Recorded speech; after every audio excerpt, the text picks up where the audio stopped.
5 class के सभी बच्चों को एक बार पुनः वेलकम है।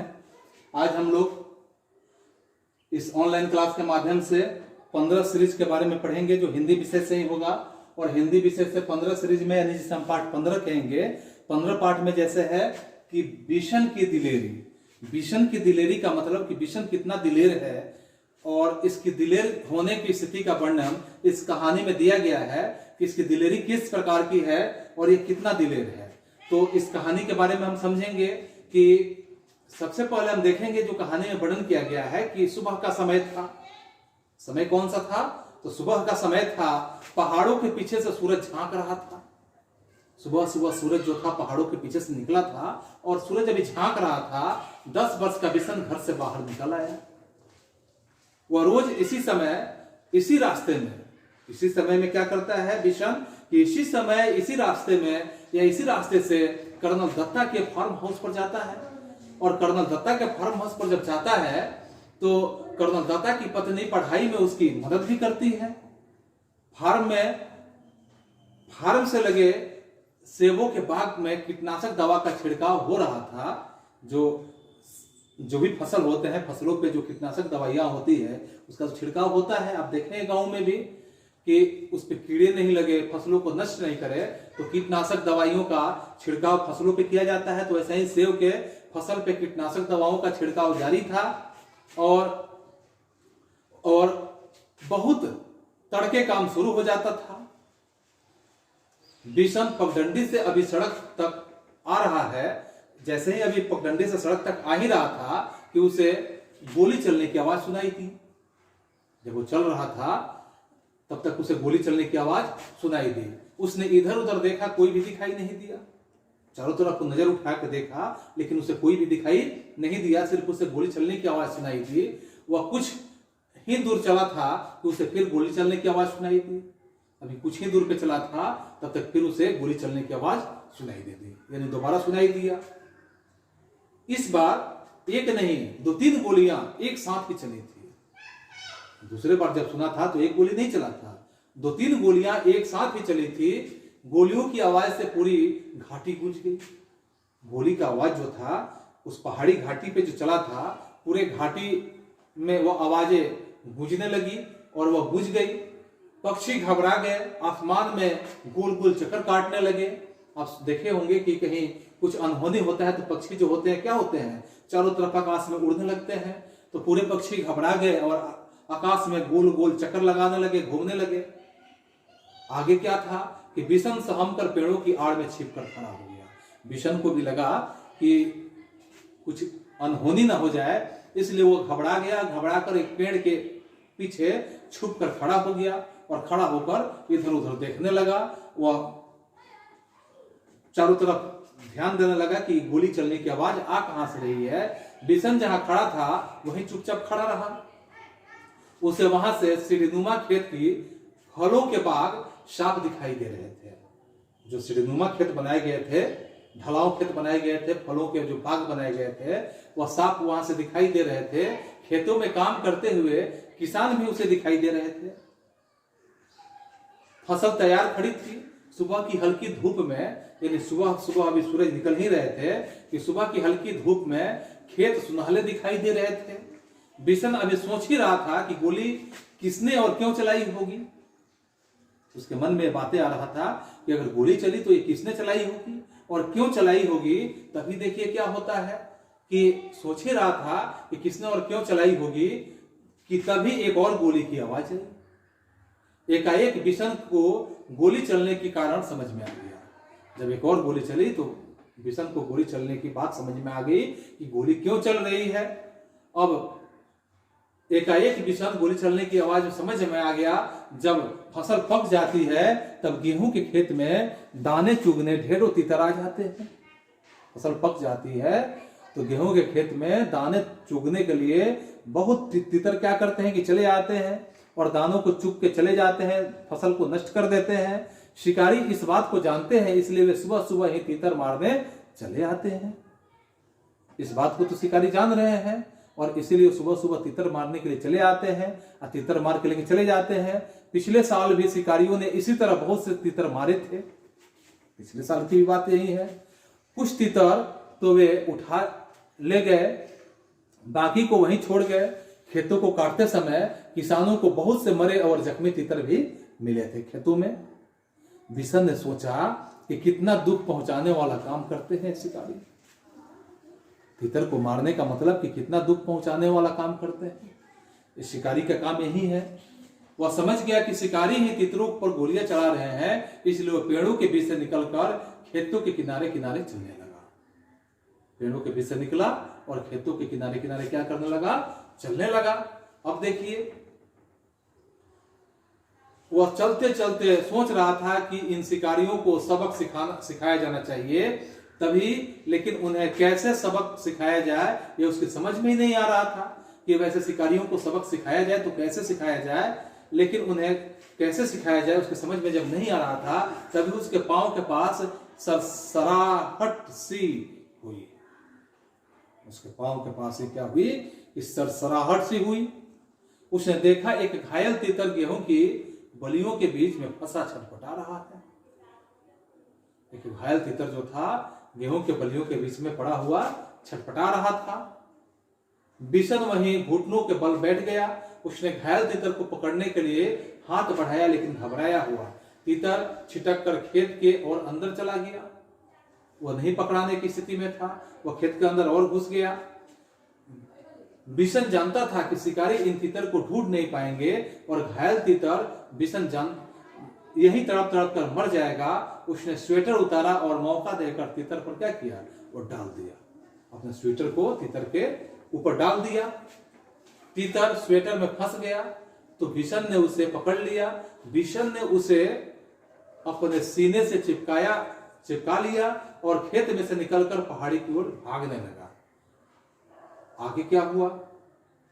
वह इतना तेज चल रहा था कि मानो उसके पंख लग गए हों। बिशन इतना तेजी से चल रहा था जैसे समझो कि उसके पंख लग गए हों और वह उड़ते हुए जा रहा है। इतना तेजी से बिशन जाने का प्रयास कर रहा था, चलने का प्रयास कर रहा था। कर्नल दत्ता के घर के रास्ते में एक तरफ गेहूं के खेत थे और दूसरी तरफ कटीले तारों की बाढ़ बनाई गई थी। बिशन वैसे तो कटीले तारों की बाढ़ में से होकर निकल सकता था, लेकिन इस समय वह दोनों हाथों से तीतर को पकड़ते हुए या पकड़े हुए था। तीतर को संभालना बहुत जरूरी था। तीतर भाग जाता तो उसे पकड़ना संभालना बहुत जरूरी था, इसलिए वह खेतों के साथ साथ छिप छिप कर चलने लगा ताकि शिकारी उसे देख न ले, नहीं तो तीतर ले लेंगे उसके हाथों से। वह कुछ ही दूर गया कि पीछे से भारी सी आवाज आई, लड़के रुक जा, नहीं तो गोली मार दूंगा। लेकिन बिशन नहीं रुका, वह चुपचाप चलता रहा। अब देखिए क्या हुआ, रुकता है या नहीं। उस आदमी ने दोबारा चिल्लाकर कहा। तब क्या हुआ? तब तक बिशन कटीले तारों के पास आ गया था। उसका दिल तेजी से धड़कने लगा। आगे बढ़ना मुश्किल लग रहा था, लेकिन फिर भी वह रुका नहीं और नहीं उसने कोई जवाब ही दिया। न तो रुका और न कोई जवाब ही दिया। तभी बिशन को भारी भरकम जूतों की आवाज सुनाई दी, जो तेजी से उसके पास आती जा रही थी। पीछे से ही आ रहा शिकारी गुस्से में जोर जोर से चिल्ला रहा था, मैं तुझे देख लूंगा, तू मेरा शिकार चुरा कर नहीं ले जा सकता, क्योंकि शिकार मैंने किया है, इसलिए मैं तुम्हें देख लूंगा, तू मेरे शिकार को चुरा कर नहीं ले जा सकता। बिशन के लिए आगे निकल भागने का रास्ता नहीं था। अगर वह सड़क से जाता तो शिकारी को साफ दिखाई दे जाता, इसलिए उसने खेतों के छोटे रास्ते से जाना तय किया था। खेतों से आगे के रास्ते से में जो कांटेदार झाड़ियां थी, बिशन उसी रास्ते पर घुटनों के बल चलने लगा। बहुत संभल कर चलने पर भी उसने हाथ पांव पर कांटों की बहुत सी खरोंच उभर आई।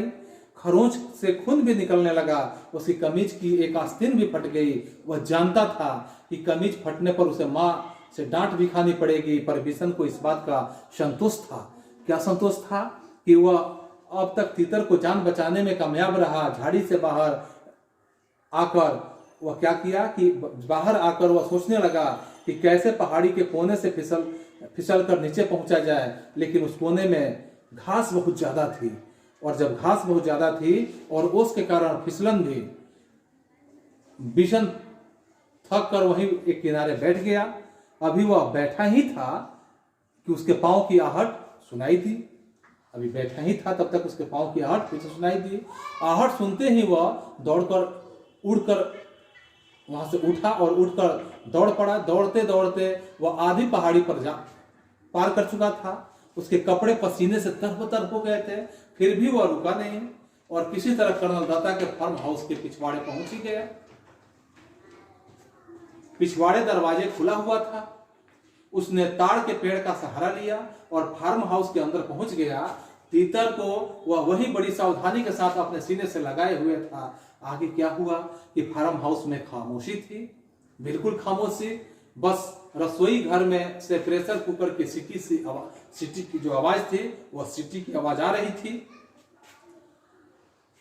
मुर्गियां अभी अपने दड़बे में थी और गुलाबचंद सामने का बरामदा साफ कर रहा था। अचानक कर्नल साहब का जो अल्सेशियन कुत्ता जोर जोर से भौंकने लगा। वह किसी अजनबी को देखकर ही इस तरह भौंकता है। बिशन समझ गया कि शिकारी इधर ही आ रहे हैं। बिशन को साफ पता चल गया कि शिकारी क्या हो रहे हैं, इधर ही आ रहे हैं। उसने इधर उधर देखा ताकि वह तीतर को कहीं अच्छी तरह से छुपा सके। एक और शेड के नीचे बहुत सारा कबाड़ पड़ा था, उसी में एक टूटी टोकरी बिशन को दिखाई दे दी। और जब बिशन को टूटी हुई टोकरी दिखाई दी, ये ठीक है सोचते हुए उसने तीतर को टोकरी में रखकर स्वेटर से ढक दिया। घायल तीतर घबराया हुआ था, इसलिए वह चुपचाप पड़ा रहा। तीतर को छुपाने के बाद बिशन ने सोचा कि अब बाहर चलकर देखना चाहिए, पर वह शिकारियों के सामने भी नहीं पड़ना चाहता था। इसलिए उसने छत पर बैठकर या छत पर ही चढ़ गया। छत पर चढ़कर बैठना ठीक समझा। बिना सीढ़ी के छत पर चढ़ना उसके लिए बहुत आसान काम था, क्योंकि वो बिना सीढ़ी का भी चढ़ जाता था। वो अक्सर इस शेड की ढलवा छतों के सहारे ऊपर चढ़ जाता था। बिशन लकड़ी का जो खंभा था उस खंभे पर बंदर की तरह छलांग लगाकर लटक जाता था। बिशन लकड़ी और जब लटक गया और ऊपर की ओर खिसकते हुए छत पर जा पहुंचा। खापरेल की ढलावदार छत थी, इसलिए वह चिमनी के पीछे छिप कर बैठ गया ताकि वह किसी और को दिखाई नहीं दे, लेकिन वह स्वयं सब कुछ देख सके। वह दिखाई नहीं दे लेकिन उसे सब कुछ दिखाई दे सके। उसने देखा कि दो शिकारी इधर ही चले आ रहे हैं और उनको देखकर कर्नल साहब का अल्सेशियन कुत्ता जोर जोर से भौंक रहा है। कर्नल ने कुत्ते को डांटा, चुप रहो, पर वह न माना। पिछले जो दोनों पांव पर खड़े हो और वह उछल कर और भौंकने लगा। वे दोनों शिकारी करीब आ गए तो कर्नल ने रौबदार आवाज से पूछा। कर्नल जो थे वह रौब से पूछे शिकारियों से, क्या पूछे? बिल्कुल रौबदार आवाज में पूछे कि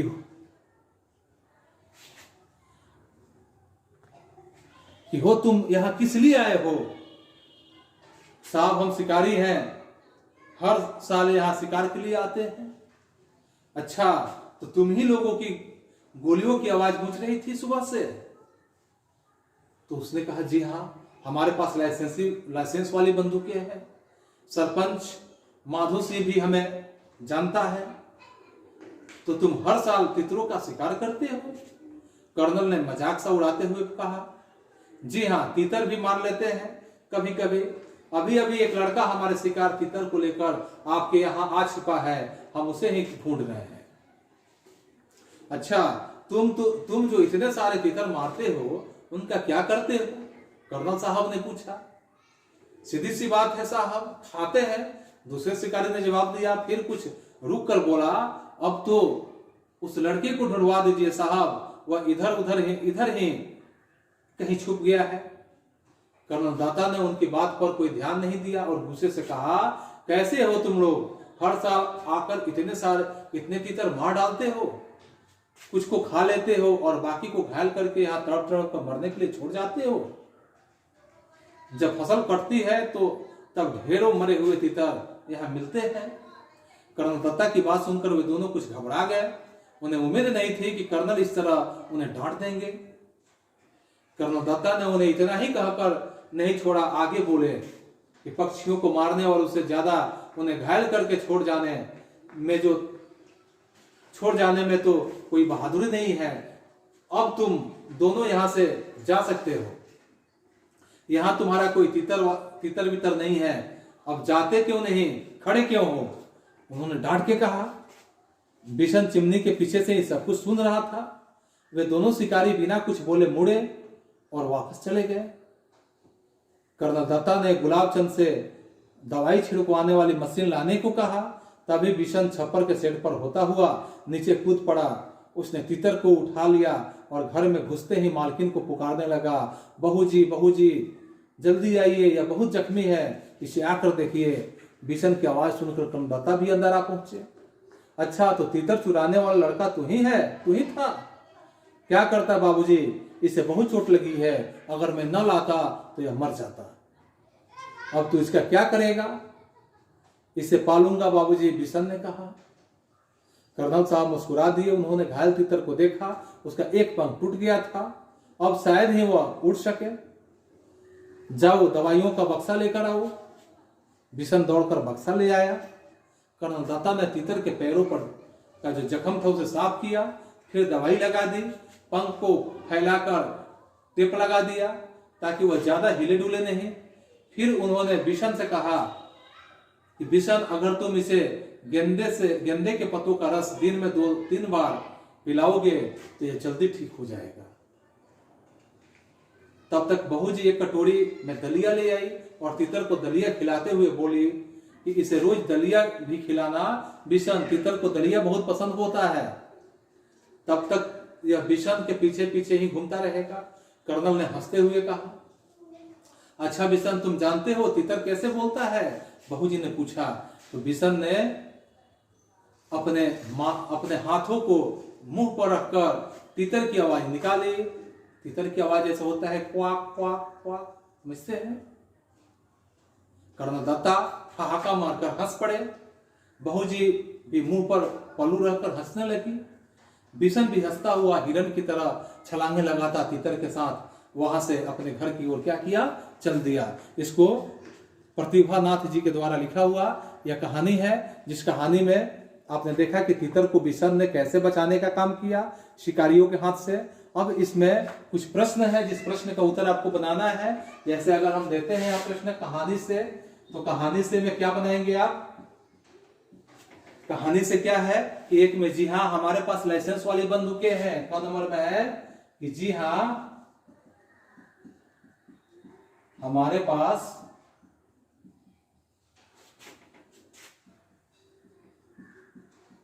लाइसेंस वाली बंदूकें हैं।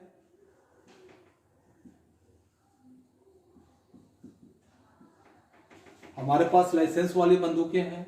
सरपंच माधो सिंह भी हमें जानता है। सरपंच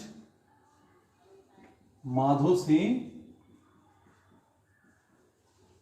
भी हमें जानता है।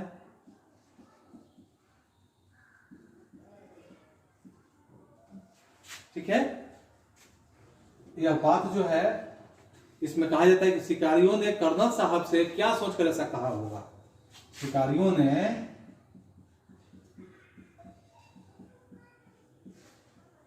कर्नल साहब से क्या सोचकर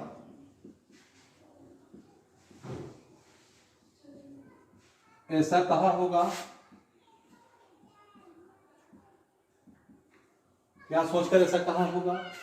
इसके बाद है दूसरा प्रश्न कि बिशन, ख नंबर में लिखेंगे कि बिशन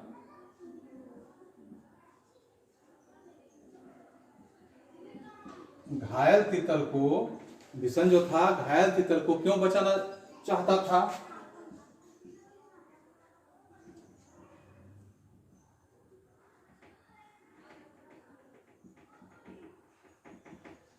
क्यों बचाना चाहता था?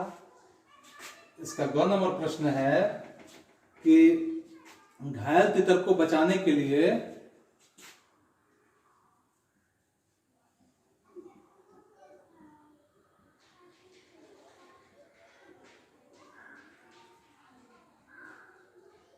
घायल तितर को बचाने के लिए उसे किस तरह की परेशानियां हुई? उसे किस तरह की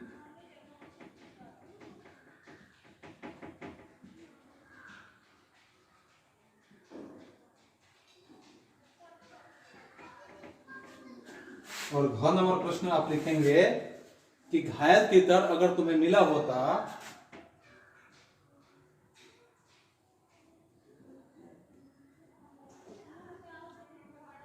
अगर तुम्हें मिला होता, घायल तीतर अगर तुम्हें मिला होता तो क्या तुम उसे पालते या अच्छे होने पर छोड़ देते? तो क्या तुम उसे पालते या अच्छे होने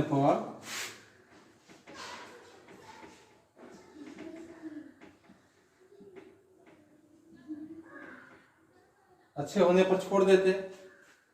अगर दोनों में से कुछ भी करते, पालते भी तो क्यों पालते, और अच्छे होने पर छोड़ देते तो क्यों छोड़ देते? अब इसके बाद आप लिखेंगे भाषा की बात। भाषा की बात में क्या लिखेंगे कि इन वाक्यों को अपने शब्दों में लिखो। वाक्य हम बोल रहे हैं, आप नोट करते चले कि सुबह की हल्की धूप में खेत सुनहले दिखाई दे रहे थे। ख में लिखो वह इतना तेज चल रहा था मानो उसके पंख लग गए हों। और इसके बाद दूसरा प्रश्न इसका है कि तीतर स्वेटर में फंस गया तो बिशन क्या किया? बिशन ने उसे पकड़ लिया और अपने सीने में चिपका दिया और चिपका कर लेकर वहां से चल दिया। तो ऊपर लिखे जो वाक्य दिया गया है, जैसे हम देखेंगे उस शब्द का इस्तेमाल तीतर के लिए किया गया है। एक संज्ञा बार बार यहाँ इस्तेमाल करने की बजाय उनकी जगह पर कुछ खास शब्द के प्रयोग किए गए हैं या किया जाता है। ऐसे शब्दों को हम सर्वनाम कहते हैं जो संज्ञा के बदले में आता है। तो नीचे लिखे वाक्य में सर्वनाम का ठीक रूप से छांटकर लिखना है कि मास्टर साहब ने अप्पा राव को डैश पास बुलाकर कहा डैश कल डैश घर जाना। तो यहां मैं अपना तुम यहां भरना है। इसमें से सेंटिलो डैश घर नागालैंड के किस शहर में है? तो तुम यहां भरना है। तो तुम का हम क्या करेंगे यहां सर्वनाम। उसी तरह से सुधा ने डैश बुआ से पूछा पापा डैश कितने बड़े हैं? तो आपको यहां भरना है। आप से देखेंगे सर्वनाम बनाकर। इस तरह से मोहन को समझ में नहीं आ रहा कि डैश का क्या करना चाहिए। तो यहां वह का हमें सर्वनाम बनाना है। इसके बाद है कि विमल ने डैश अफसर को याद दिलाया डैश 4 बजे बैठक में जाना है। आप और वह इसमें से भरना है। इतने प्रश्न का उत्तर आप और दिनों की भांति बनाएंगे, फिर मेरे व्हाट्सएप पर भेजेंगे। आज के लिए बस इतना ही, फिर मिलते हैं अगले क्लास में। तब तक के लिए बच्चों थैंक यू, दैट्स ऑल।